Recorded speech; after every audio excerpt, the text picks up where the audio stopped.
A paz do Senhor Jesus. Estou iniciando aqui o nosso momento teológico, crescendo na graça e no conhecimento de Cristo Jesus. Eu quero estar falando nessa oportunidade sobre a nossa revista da Escola Bíblica Dominical desse terceiro trimestre de 2024, a revista de jovens e adultos, que traz a temática o Deus que governa o mundo e cuida da família, os ensinamentos divinos nos livros de Ruth e Esther para a nossa geração. Essa revista desse terceiro trimestre, ela possui pelo menos 13 lições. A primeira lição, que foi estudada no domingo passado, domingo pretérito, trouxe o tema de duas importantes mulheres na história de um povo. A segunda lição vai estar falando sobre o livro de Ruth. A terceira lição vai estar falando sobre Ruth e Noemi, entrelaçadas pelo amor. E a quarta lição vai estar falando sobre o encontro de Ruth com Boaz. E a quinta lição, o casamento de Ruth e Boaz e a remissão da família. A sexta lição vai estar falando sobre o livro de Esther. A sétima lição vai estar abordando sobre a deposição da rainha Vasti, a sessão de Esther. A oitava lição vai estar falando sobre a resistência de Mardoqueu, e a nona lição vai estar falando sobre a conspiração de Amã contra os judeus. A décima lição, o plano de livramento e o papel de Esther. A lição de número 11, a humilhação de Amã e a honra de Mardoqueu. E a lição de número 12 vai estar falando sobre o banquete de Esther e a denúncia e livramento. E a 13ª lição, que será a última lição, vai estar falando sobre Esther, a portadora das boas novas.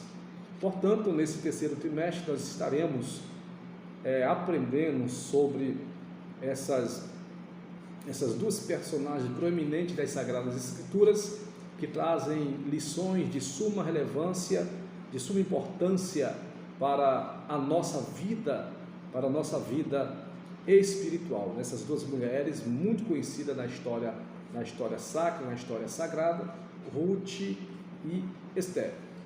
E eu quero fazer um comentário, quero estar lendo aqui para os nossos seguidores a lição de número 2, que nós estaremos estudando no domingo próximo, no dia 14 de julho, que será o próximo domingo, né? Eu estou gravando essa mensagem aqui no dia 8 de julho, e no próximo domingo nós estaremos vendo aqui no dia 14 a segunda lição, o livro de Ruth, que será o assunto da lição de domingo próximo. O texto-alvo dessa lição encontra-se em Ruth, a partir do capítulo 1, versículo 1, que vai falar sobre: e sucedeu que, nos dias em que os juízes julgavam, houve uma fome na terra, pelo que um homem de Belém de Judá saiu a peregrinar nos campos de Moabe, ele e sua mulher e seus 2 filhos. A verdade prática diz assim: servir a Deus não nos isenta de crise. Isso é uma verdade, né? Nós não estamos isentos de crise. Bem falou Cristo de uma maneira bem categórica, bem clara, ali no Evangelho de João, no capítulo 16, versículo 33, Cristo foi bem enfático em dizer que no mundo tereis aflições, tende bom ânimo, eu venci o mundo. Então, nós não estamos isentos de crise. Enquanto nós estivermos aqui nesta terra, nós iremos passar por crises, iremos passar por sofrimento, iremos sentir tristeza, euforia, alegria, porque nós estamos ainda nessa terra. E a verdade prática continua dizendo assim: em qualquer circunstância, o segredo é permanecer fiel, confiando na providência divina. Isso, em qualquer circunstância. Qual é o segredo? É permanecer fiel, servindo a Deus e confiando que Deus, Ele é o nosso provedor. Portanto, a verdade prática é essa: servir a Deus não nos isenta de crises, em qualquer circunstância ou em qualquer intérprete da vida. O segredo é permanecer fiel, E eu cito o texto a qual João escreve no último livro da Bíblia, no livro das Revelações, de Apocalipse.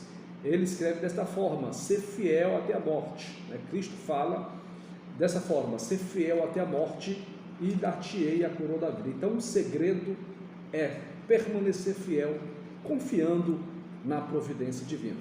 Então essa lição de número 2, ela vai trazer muitas lições preciosíssimas para a nossa vida espiritual. E essa lição número 2, ela vem dividida em pelo menos 3 tópicos principais. O primeiro tópico da lição de número 2 vai falar sobre a estrutura ou a organização do livro de Esther. O subtópico da lição, o subtópico número 1, na Bíblia hebraica.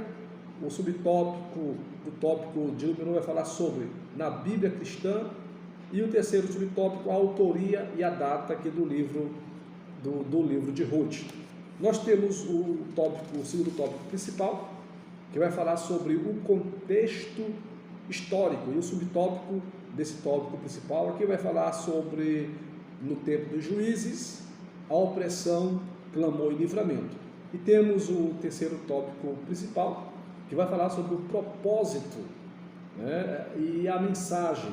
Vai falar sobre o cetro de Judá, vai falar sobre o amor e a redenção, vai falar sobre fidelidade e altruísmo, e depois do terceiro tópico principal nós temos a nossa conclusão. Portanto, eu quero fazer uma sintetização, um resumo aqui da lição de número 2, que nós, repito, iremos estudar no domingo próximo, dia 14 de julho de 2024. A introdução ela vai falar dessa forma: o livro de Ruth se destaca não apenas por sua beleza literária, mas principalmente pela profundidade espiritual de sua mensagem.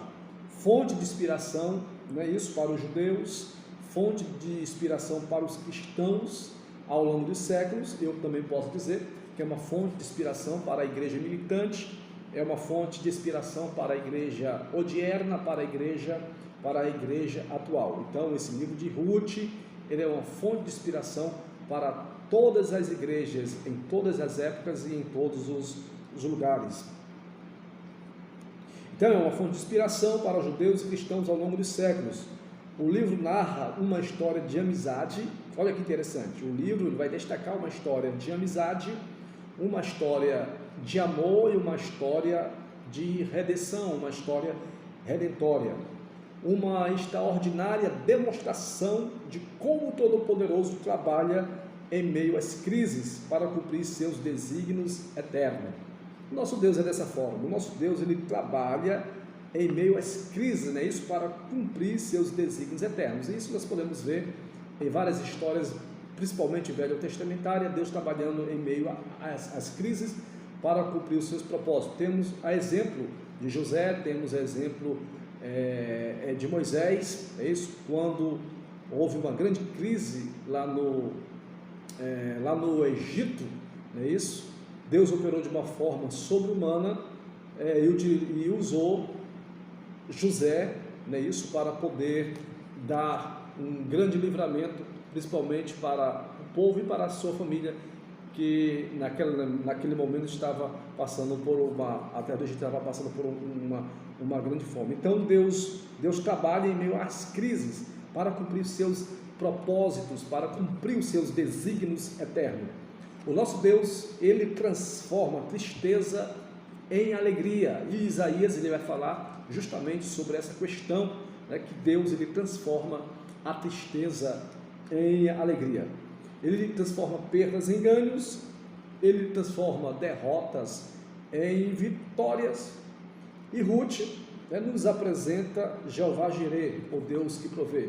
Jeová Jireh é um nome hebraico que significa o Deus da nossa providência, o Deus da providência. Portanto, essa que foi a introdução da lição de número 2.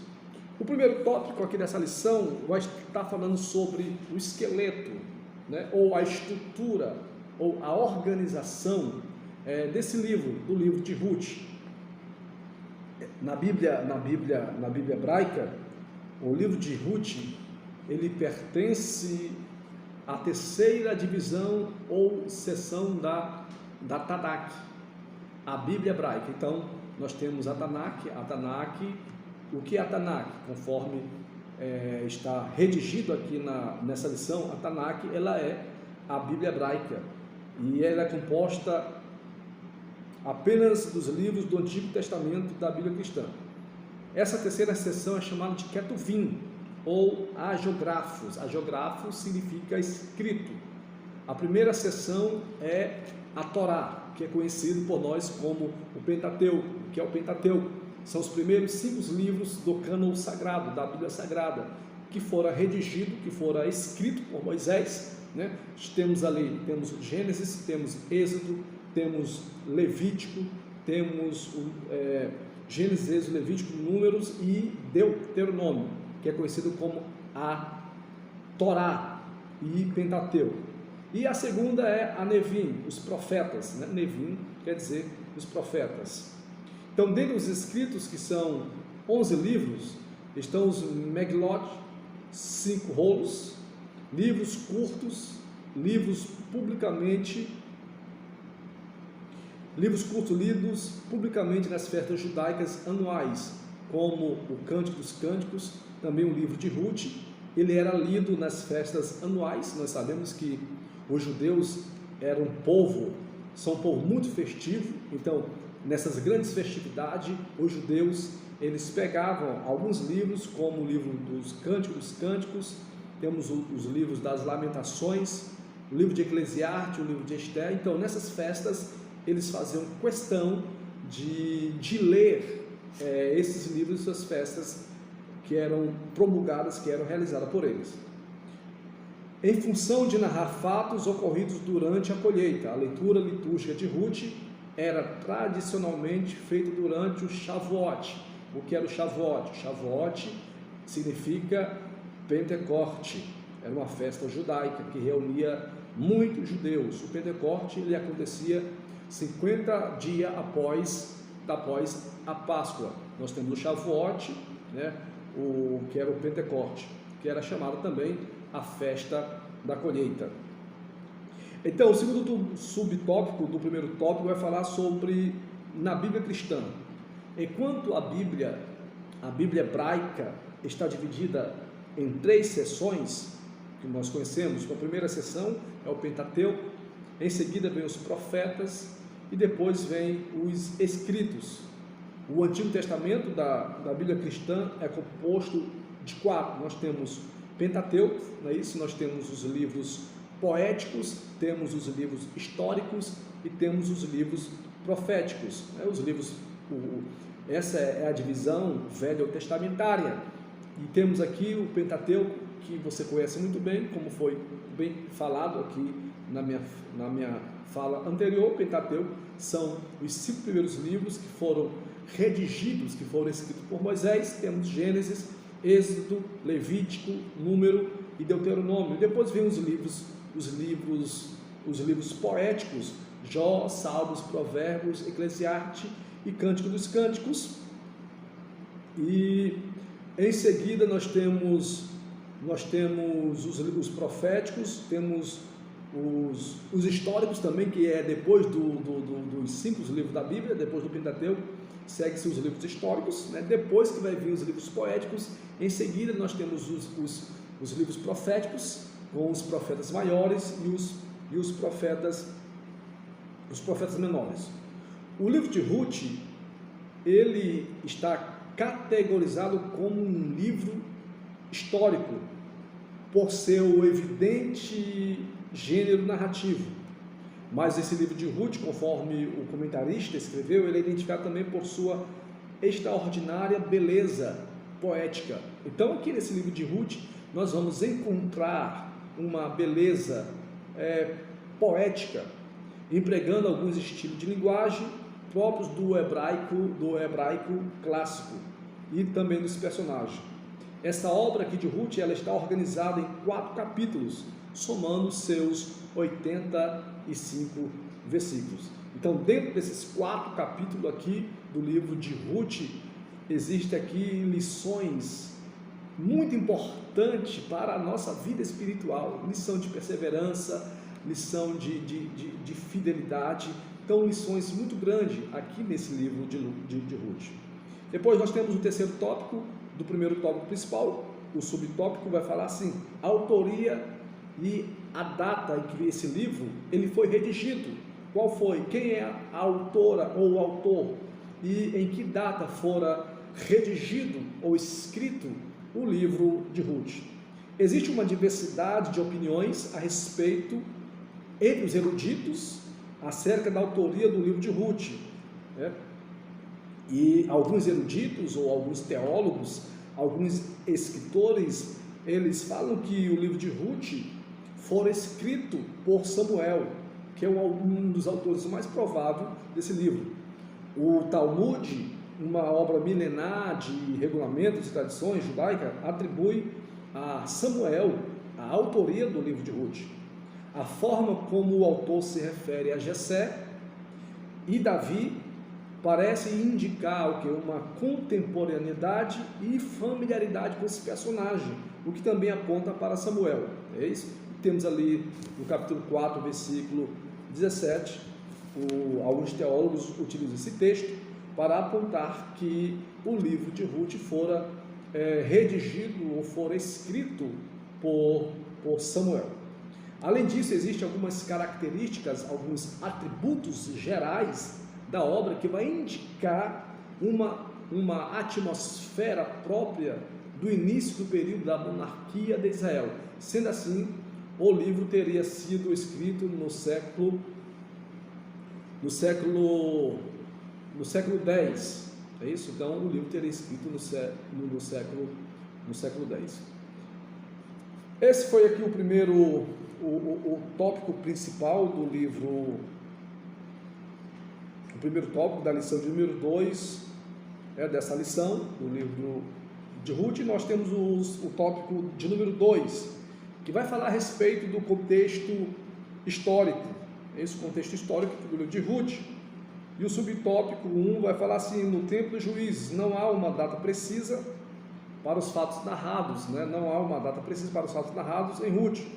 O que sabemos é que ocorreram pelo menos 3 gerações antes de Davi, nos dias dos juízes. Isso está escrito lá em Ruth, a partir do capítulo 1, versículo 1, e Ruth capítulo 4, versículo 21 e versículo 22. Esse período dos juízes durou mais de 3 séculos. Começou depois desse período dos juízes, todos nós sabemos muito bem, quando a gente começa a estudar a história.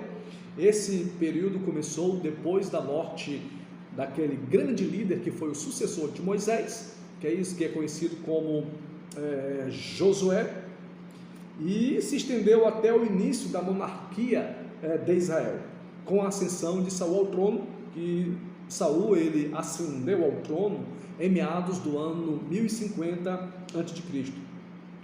E foi marcado por uma grande anarquia e uma profunda apostasia e infidelidade do povo hebreu. Juízes capítulo 1, versículo 7 e versículo 19.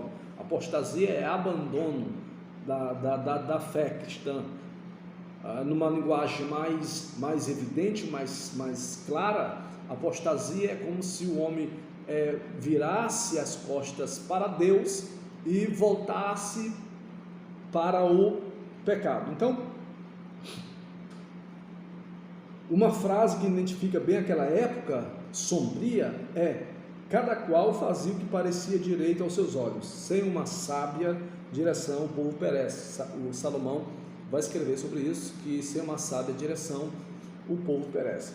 Nós temos aqui o subtópico número 2, vai falar sobre o secularismo, vai falar sobre o hedonismo e a idolatria, não é isso? Que permeou ali naquele período depois da morte de Josué. Depois da morte de Josué e dos demais líderes de seu tempo, levantou-se, a Bíblia vai falar sobre isso, e o escritor vai ressaltar, vai destacar que depois da morte de Josué e dos demais líderes de seu tempo, levantou-se uma geração que não tinha uma profunda comunhão com Deus e não conhecia o que ele havia feito ao povo hebreu, né? Israel o povo escolhido por Deus cedeu ao estilo de vida, é isso?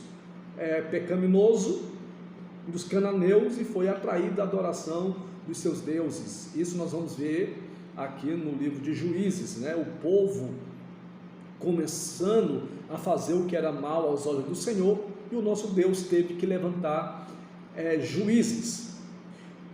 O secularismo, o hedonismo sempre levam a grandes tragédias morais e espirituais. Isso é uma verdade inegável. O secularismo, a adoração a si mesmo, o hedonismo sempre vai levar a grandes tragédias morais e espirituais.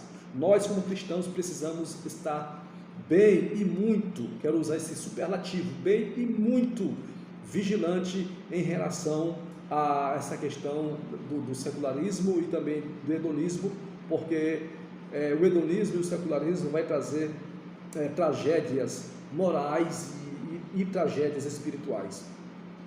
Assim aconteceu com o povo de Deus. O pervertido culto a Baal, né, o deus da chuva, e Astarote, a deusa do sexo e da guerra, passou a ser praticado pela nação hebreia em um degradante nível de imoralidade e idolatria. A falta de uma liderança espiritualmente madura e temente a Deus causa prejuízos incalculáveis ao povo. É o que o sábio Salomão escreve: não havendo sábia direção, o povo cai. No reino de Deus não basta ter carisma para liderar. Isso é uma verdade também inegável, não é isso? No reino de Deus não basta ter carisma para liderar, é preciso ter caráter, não é isso? Aprovado por Deus. E isso nós iremos encontrar, temos algumas referências que vai respaldar, é isso, que o líder não basta ter carisma para liderar, é preciso ter caráter aprovado. E temos aqui algumas referências. Primeira carta a Timóteo, capítulo 3, versículo 2 ao versículo 3, depois você pode estar lendo. E temos 2 Timóteo, capítulo 2, versículo 15, e temos Tito, capítulo 2, versículo 7 e versículo 8. O terceiro subtópico do tópico de número 2 vai falar sobre a opressão e clamor e livramento. A apostasia tornou Israel presa fácil de seus inimigos. É isso? O povo de Israel abandonara a Deus, e por eles terem abandonado a Deus, eles tornaram-se presa fácil para o inimigo. E isso, amados, acontece com todas as pessoas que se apostatam da fé, com todas as pessoas que abandonam a fé cristã, fica vulnerável aos ataques do inimigo. Portanto, é necessário nós, como servos de Deus, estejamos sempre em vigilância e também utilizando, conforme Paulo escreve em sua carta aos Efésios, no capítulo 6, versículo 10, precisamos estar munidos com as armaduras espirituais que Deus disponibiliza para a igreja. Então, a apostasia tornou Israel presa fácil de seus inimigos, que atacavam e saqueavam suas cidades e terras, e mantinham o povo sob domínio opressor por longos períodos. É isso? Aí, afligida, a nação clamava a Deus. Então, todas as vezes que a nação de Israel encontrava-se, vou utilizar aqui uma palavra que a gente gosta de utilizar no Pará, no tipiti, na provação, era afligido, aí o povo a nação começava a clamar a Deus. E todas as vezes que a nação começava a clamar a Deus, Deus que é misericordioso, Deus que é longânimo, Deus que é benigno, Deus, ele levantava juízes, não é isso, para libertar o seu povo. E esses juízes, que no hebraico shofetim, não eram magistrados civis, como os que conhecemos hoje, não, que julgavam em fóruns e tribunais. Esses juízes, conforme a Bíblia Sagrada fala, eles eram libertadores.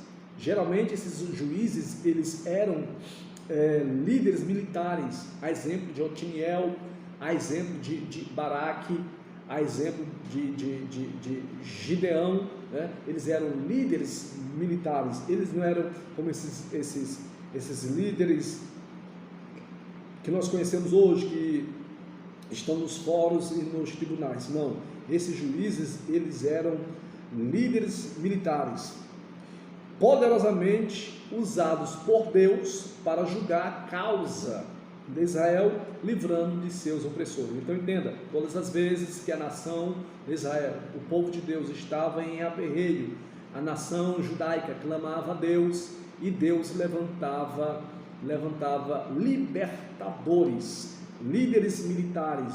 Repito, a exemplo de Baraque, a exemplo de Gideão e a exemplo de Otiniel. Então, apesar dos repetidos ciclos de infidelidade da nação, Deus ouvia o gemido do seu povo em seus momentos de dor e de aflição. A nação judaica, o povo de Israel, eles viviam nesse ciclo vicioso. Vou utilizar essa expressão, ciclo vicioso. Uma hora eles estavam bem com Deus, uma hora eles adoravam a Deus, mas tinha um momento em que eles abandonavam a fé, eles abandonavam a Deus. É isso, e quando eles abandonavam a Deus, a opressão, o inimigo atacavam eles, e eles clamavam a Deus, e Deus levantava outros líderes militares, outros libertadores.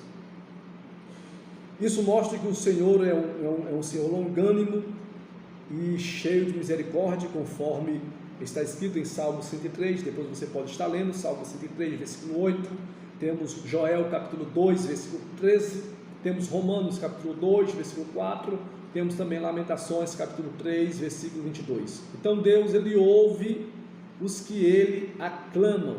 Deus, ele ouve aqueles que clamam a ele. E nós temos aqui o terceiro tópico, o propósito e a mensagem.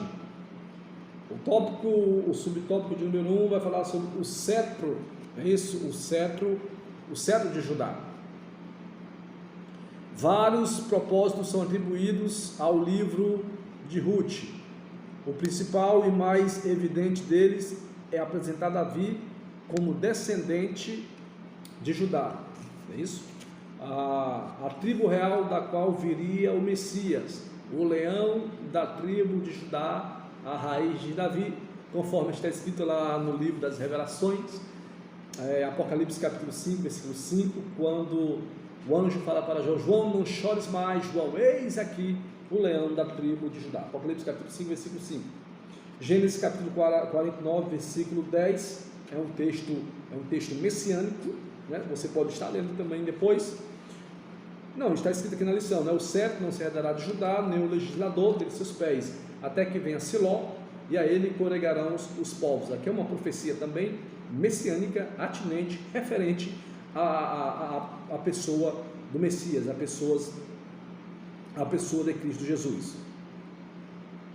Embora Rúben fosse o primogênito de Jacó, seu ato de desonra ao leito do pai, deitando-se com sua concubina, fez com que perdesse a primogenitura. Aí a posição de liderança. Aí temos Gênesis 35, 22, Gênesis 49, 4. A promessa feita a Abraão seguia agora pela descendência de Judá, sendo Samuel, o autor do livro de Ruth. O propósito de registrar a genealogia de Davi ganha ainda mais sentido, já que naquele tempo o rei de Israel era Saul, um benjamita. A ancestralidade de Davi o legitimava para o trono. Temos o subtópico de número 2 do tópico 3, que vai falar sobre o amor e redenção. A mensagem principal aqui do livro de Ruth é o amor de Deus e seu plano de redenção da humanidade. Então, tal que se a gente for estudar a tipologia bíblica, não é isso? No campo da teologia nós temos a tipologia, temos algumas personagens velho-testamentárias que vai falar que é tipo de Cristo, tipo da igreja. Exemplo, nós temos Ruth, que é um tipo da igreja, Rebeca, que é um tipo da igreja, e outros personagens da Bíblia Sagrada. Então, esse livro de Ruth, ele vai falar sobre, não é isso? Vai mostrar sobre o plano de redenção, seu plano de redenção da humanidade. Como representantes judeus e gentios, respectivamente, Boaz e Ruth prenunciam a derrubada da parede de separação, conforme está redigido em Efésios capítulo 2, a partir do versículo 11 ao versículo 16. A redenção é vista no livro, é isso? Se nós lermos de uma maneira pormenorizada, nós iremos ver ali a história da redenção, né? A redenção é vista de uma maneira muito clara aqui no livro de Ruth. A redenção é vista no livro nos sentidos denotativo, ou seja, no sentido literal, e tipológico, conotativo. Boaz é o parente remidor, não é isso? Boaz é o parente remidor que preservou a descendência de Elimeleque, mas é também um tipo de Cristo. Olha aqui, Elimeleque, ele é um tipo de Cristo, nosso Redentor. Assim como José é um tipo de Cristo, assim como Moisés é um tipo de Cristo e outros personagens velho-testamentários, também Elimeleque, ele é um tipo de Cristo, nosso Redentor. É isso? Isaías 9:20, Lucas capítulo 1, versículo 68, Efésios 1:7, Tito capítulo 2, versículo 14. O terceiro subtópico do tópico 3 vai falar sobre fidelidade e altruísmo. O livro de Ruth, ele abre uma janela, um leque, que nos permite ver que nem tudo eram trevas nos dias dos juízes. Nem tudo eram trevas nos dias dos juízes. Repito, Deus sempre levantava alguém, um libertador, para dar livramento ali para a nação judaica. Havia um remanescente fiel que temia a Deus e foi usado por ele para cumprir seus propósitos. Em um mundo de crescente iniquidade, o justo vive pela fé. Outra eloquente mensagem do livro é o valor do altruísmo, em que predominava o egoísmo. Nos dias dos juízes, a maioria vivia segundo os seus próprios padrões e interesses. Noemi e Ruth destoaram dessa máxima individualista. Sogra e nora não pensavam em si mesma. O amor não é egoísta. Isso nós vemos aqui nesse livro de Ruth, né? A fidelidade e o altruísmo. E o escritor bem colocou aqui nessa lição que o amor não é egoísta. Primeira carta de Paulo aos Coríntios, Paulo vai escrever sobre isso, 1 Coríntios capítulo 3, versículo 5. E depois nós temos aqui a nossa conclusão, e vai falar, né, de uma maneira sintética, que o livro de Ruth nos ensina que, a despeito da incredulidade e dos pecados dos homens, Deus sempre trabalha para cumprir os seus desígnios. Aí eu utilizo um texto que eu acho muito lindo, a qual o profeta messiânico ele vai falar que Deus ele trabalha para aqueles que nele esperam. Então o livro de Ruth nos ensina que, a despeito da incredulidade e dos pecados do homem, Deus sempre trabalha para cumprir os seus desígnios. Deus nunca vai deixar de trabalhar. Deus não é um Deus ocioso, Ele sempre trabalha para cumprir os seus desígnios. Ele sempre trabalha e sempre vai continuar trabalhando para cumprir na sua vida e na minha vida os seus propósitos, se tão somente nós permanecermos em sua presença e não sermos apóstata como foi a nação judaica. Sem violar o princípio do livre-arbítrio humano, o Todo-Poderoso conduz a história e executa seu plano eterno de redenção.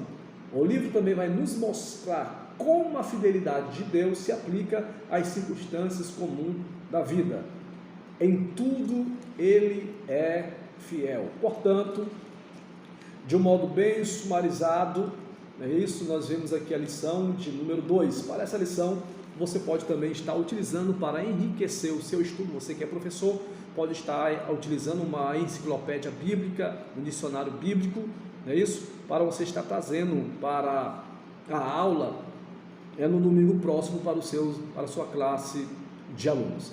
Portanto, essa foi a lição de número 2, a lição aonde vai trazer de uma maneira bem resumida o livro de Ruth, aonde essa lição está dividida em pelo menos 3 tópicos principais. Que Deus em Cristo nos abençoe e que você possa ficar com essa palavra. Deixa um comentário aí em nosso canal, deixa um like, divulgue, que você vai ser abençoado e também vai estar abençoando aquelas pessoas que irão assistir os vídeos que são colocados, postados aqui no nosso canal. Deus em Cristo te abençoe, fique na paz e não perca a escola bíblica dominical, que é a melhor escola teológica do mundo. Deus abençoe.